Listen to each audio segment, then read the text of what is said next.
Scott, good morning to you again. Good afternoon, actually. It's a pleasure meeting you over here. My name is Ayman. I am the Chief Commercial Officer at Ironorbit.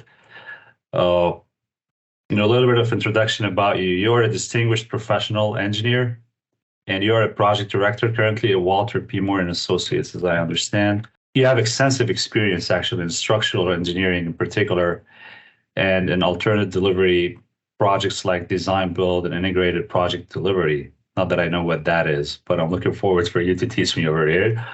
You are the past president of the Florida ACEC Chapter of ACEC, but your commitment continues to elevate the engineering professions. I know that you have aspirations to design buildings, very early aspirations to design buildings, and you transitioned from architecture to engineering. So that's an area that is very, very interesting that I'd like to learn more about. You have a passion for structural engineering, and you're dedicated to mentoring young professionals within the industry. You have a diverse project portfolio for sure, including performing arts center, museums, themed entertainment, and airports. So, wow, very, very interesting and captivating background over here. Why don't you tell us a little bit about you, Scott? Well, you pretty much summed up a lot of it. So I've been a structural engineer for about 25 years now. The last 20 of them have been with Walter P. Moore in Tampa. Well, I started off in an engineering track. So started off doing a lot of engineering work, the graduate engineering level work. Worked my way up to a project manager level. So I was overseeing small teams doing small to mid-sized projects. And then kept building that up till I was managing big teams. And now I'm a project director, so I'm overseeing teams of anywhere from 30 to 100 engineering teams for big mega projects. Wow. And I primarily focused on local Florida projects for a long part of that. Anywhere from a lot of performing arts centers, museums, higher education facilities, dorms, things like that, classroom buildings, and have really platformed from there to managing some mega projects for Walter P. Moore, including a big theme park expansion 7 or 8 years ago, a large new airport terminal up in New York a few years ago, and now I'm working in some semiconductor projects, which are large multi-billion-dollar projects that are expanding America's microchip processing capacity.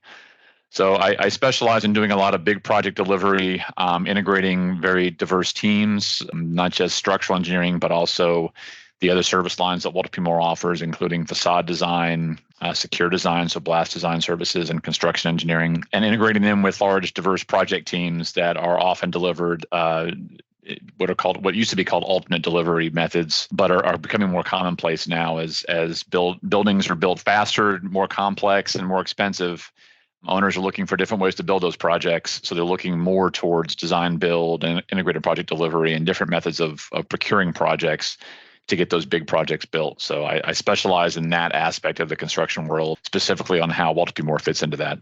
How you become interested in structural engineering in particular? I know that your early fascination was architecture, and then you transitioned to structural engineering. So why structural engineering in particular? And any regrets? No, not at all. And it started from, when you're a kid, there aren't that many jobs out there, right? It's all pretty simplified. So you want to design a building, well, you're going to be an architect.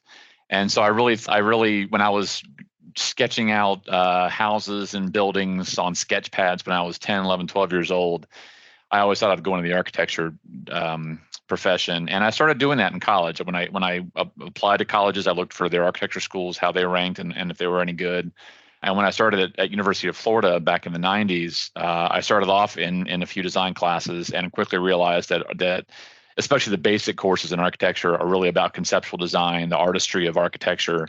And that's not really how my brain works. And I realized that pretty quickly. So I moved over to the engineering side of school and side of campus and got into the physics courses and the statics and dynamics and the physical sciences that really make up engineering. And that's really where things made sense to me. So I gravitated towards that and realized that there's many more teams that design buildings, not just the architect. There's also the structural engineers and the mechanical, electrical engineers and engineers who do the systems of a building. So I got into the structures side of that pretty quickly and haven't looked back since. And you spoke about managing projects, mega projects, big projects, the capacity of 30 to 100 people sometimes. Does that take you away from a core engineering function, or no? It actually blends both. Because I personally, I don't like managing projects. I think it's just it goes against a certain set of guidelines they just need to follow and break down Yeah, packages, work packages. But what about you? I think in general, in engineering career paths, and I think the same thing happens in a lot of different technical professions. You realize if you're going to really stay and double down on the technical design side of things and really get into the weeds on exactly how things work and the function of that, or are you going to be on the management side and really figure out the business side and how you manage teams and how you manage a project and how all that comes together. And my brain thinks about things from the management side of things, and rather than getting really into the weeds on writing code specifications and things like that. For me, it's managing the teams, managing the process, managing a successful project outcome. That's been a lot more of a passion of mine than really getting into the nuts and bolts on the technical side of things. But you have to understand that. You have to understand that to be able to do the management side of it. You have to understand what the technical side is. So you got to start somewhere. And how long you stayed on the technical side before you started taking project management roles? Well, project management roles, even on mid to small size projects, you're still doing a lot of engineering yourself. And that was always the case. I'd say probably not until maybe 8 years ago. So probably when I was about 15 years into the profession, maybe 20 years into the profession. When the project gets big enough, you don't have time to do any of the engineering. There's so much management to do, so much coordination, so much communication that has to happen, that your time is consumed by that. And you have to delegate all the engineering and that side of it to your team. Do you come across, let's say, design flaws, or I wouldn't say flaws, but probably fine tunings or optimizations here and there when you're managing these projects? Do you usually you still have that engineering kickback that kicks in? And absolutely. And I mean, any experienced engineer is going to be able to look at a set of drawings and be able to instinctively see when some things are wrong. And it might not be a technical error. It might just be something wasn't shown properly, but it's not clear. Or maybe it is a technical error. Maybe it's a footing that's undersized, and you can tell just by looking at it for a building of that size with this seismic thing going on, you should have something more, and you can point those kinds of things out and ask those kinds of questions. But any experienced engineer is going to have experience to build off of to be able to spot those kinds of things and contribute to the project team, even if he's not looking at the numbers specifically. Typically, who has the upper hand? Who has the final say? If you're managing that project and you're finding certain areas that requires fine-tuning, optimization, a change in design, a change in course, but then the engineers, the electrical, the HVAC, whoever, thinks otherwise. So what happens there? Well, engineering is it's very straightforward in the laws that there is an engineer of record that is the ultimate responsibility for how the structure of a building performs. So there's a structural engineer of record, an architect of record, an electrical engineer of record, and that engineer is going to sign and seal every drawing for a building that they are responsible for. And the entire team that designs it, manages it, all of it, they report to that engineer of record because that's the person responsible charge. And that word responsible charge is all throughout every law of every state because it holds that engineer responsible for the performance of that building. So the engineer of record is usually a structural engineer. For the structure of the building, yes. For the mechanical systems, it'll be a mechanical engineer, and they have their own engineer of record. And what's the most important aspect of all of these different engineering practices when you're building or pretty much into a project? Is it the structure because of the safety, or no, they all go hand in hand? Well, it all goes hand in hand, and I use the analogy a lot of a building to a human body, and the aesthetics of it, how it functions. That's the architect's job to figure that part of it out. The structural engineer provides the skeleton, makes it stand up. So in an earthquake or in a wind event or wherever the natural hazards happen to be in that part of the world, the structural engineer makes sure this building can stand up to that. The heating and ventilation systems, the circulatory systems, that's all the mechanical engineer and the plumbing engineer, and the electrical engineer does the hard wiring for the neurons and all that, and they're responsible for the electrical part of the building. So we all have our responsibilities, but bringing those team members together to design a building that all functions together, that's the responsibility of the prime design professional, which is very often the architect. And the architect role? Well, they're really about life safety. They're to make sure the building conforms to the code. They're making sure the building functions the way the owner wants it to function.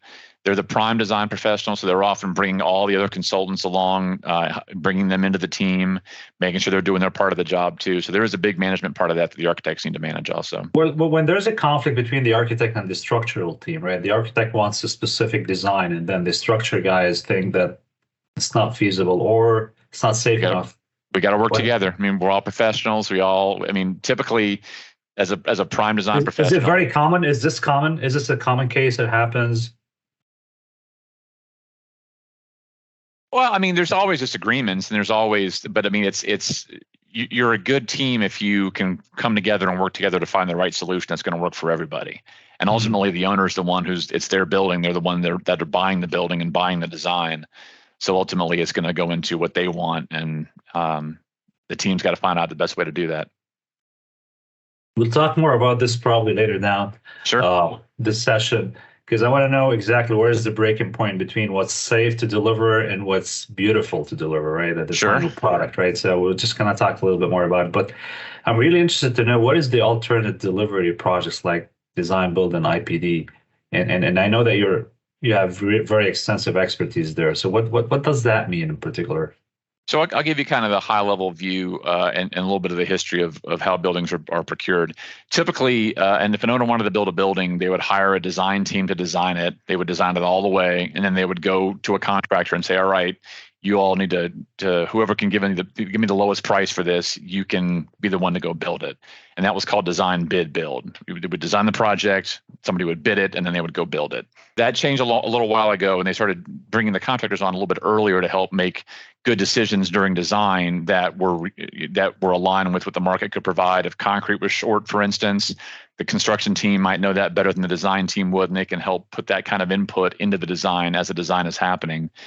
So they were brought on early, but still the owner hired the contractors separately from the designer to design and build the building separately.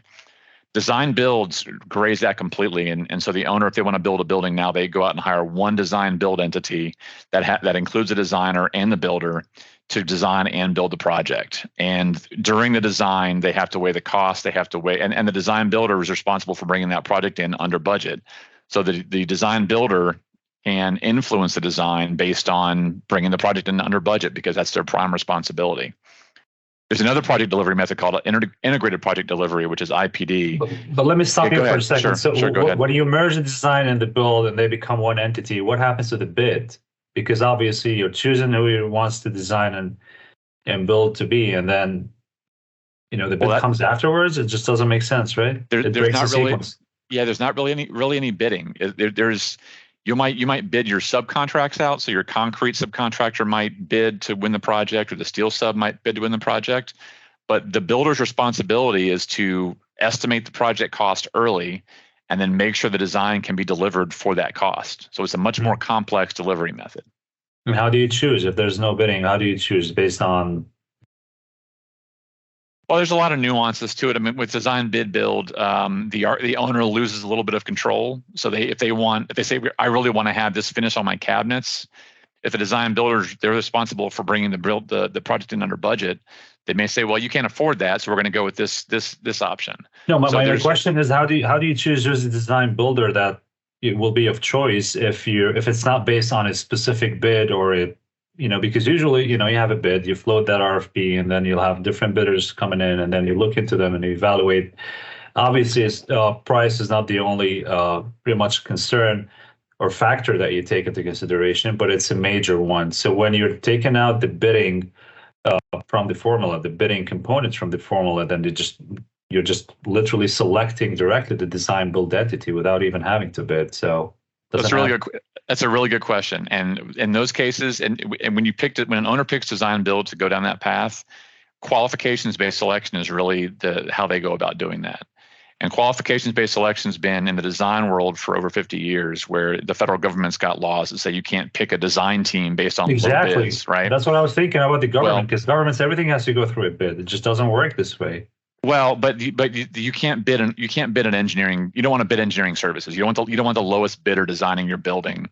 And that's been law for over 50 years, and most states have that same law in place too. You can shortlist, so you can, but you have to shortlist based on qualifications, and then you can negotiate the price for what the fee needs to be based on the actual project type.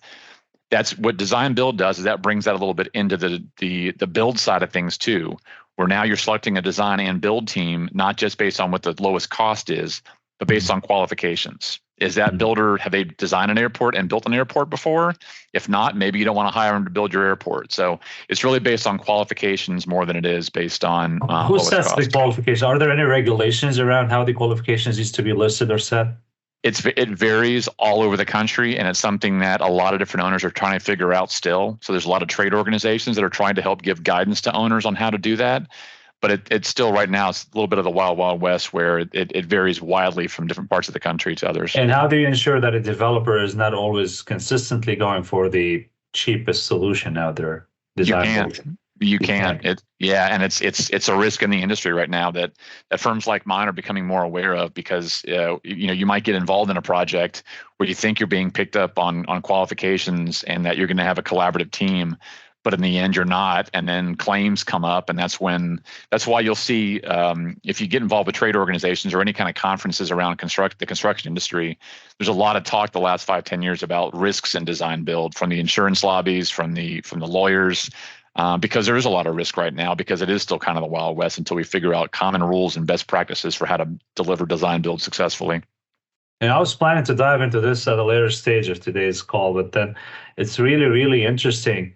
So you tell me that today there is no inspection that happens when a certain design is being built, or? There is, yes, yeah. There's they inspect against what regulations? If a certain developer decided to go a cheap route, right? And how would you know what went into the build? Well, I mean, as far as there's still contracts that have to be kept to. So. There's still laws and regulations and codes around building inspections. So when a building is going together, the engineer record still has to sign and seal the drawing saying that this design conforms to all codes and standards and laws. There's still inspectors that say that the building was actually built based on what the drawings and the engineering drawings and architectural drawings said. But in the end, when you talk about a developer coming in and maybe wanting to lowball something or bring cost into it, that really it's not a legal issue. It's more of it becomes we're going to either make money on this job or we're going to lose money. And if we don't make money, somebody's going to have to pay for it. And that's when the litigation gets brought into it. It's definitely, there's no cut and dry right or wrong answer to it, which is why it's still a pretty big risk in the industry right now. And do you see any efforts to mitigate that risk? Are there any work put in place today to kind of regulate it a little bit more, and without having, because obviously the more regulations you introduce, the slower the delivery becomes, because you have to go through additional hoops till you get the job done, right? I think from a regulation standpoint, the federal government's trying to revise their rules to make things better. I know the state university systems, I know in Florida, for instance, they're changing all their procurement rules on how they procure projects to try to help mitigate the risk from their standpoint. The insurance industry is reacting. So now you're seeing something you wouldn't have seen on projects in the past. Now you're seeing project-specific insurance policies that would cover the entire design and build team, not against professional liability, not against errors and omissions and things that the industry has always had a concern of, but now against just cost overruns or schedule delays or things that are normally easily managed in a design bid build procurement method. Now you're finding new methods of trying to mitigate that risk because it's out there and it's all over the place. Got it. So I'll take you back to IPD work. Sure. Discussing IPD before we kind of broke out and start talking about this very interesting subject. So it's okay. Take us back to IPD. There's a lot to unpack in design build. Well, IPD is just one more delivery method, and it's probably one of the more innovative, because now you don't just have an owner that's hiring some teams. Now your owner is getting contractually related to all your primary design team members, so not just the prime architect, but also the structural engineer, the mechanical engineer, and oftentimes the contractor, the design builder, and the concrete subs, the steel subs, the main subcontract trades. They all sign a common contract, multi-party agreement, which says that we're all going to just work for time and materials, and we're going to work toward, and the project cost is, we have a target for what the project is going to cost. And if we make that cost, if we bring it in on budget, we're all going to share in this profit pool that the team agrees to, say 15 or 20% profit for the entire team. And if the project goes over budget, we all lose money. It comes out of our profit pool. If it comes in under budget, we all make money. So the entire team is incentivized to work together collaboratively to build a successful project. And in my experience, that method it can be very successful. It is much less control by the owner, because now the builder and the designers are all part of the same contract and same decision making. But it's very successful, very collaborative.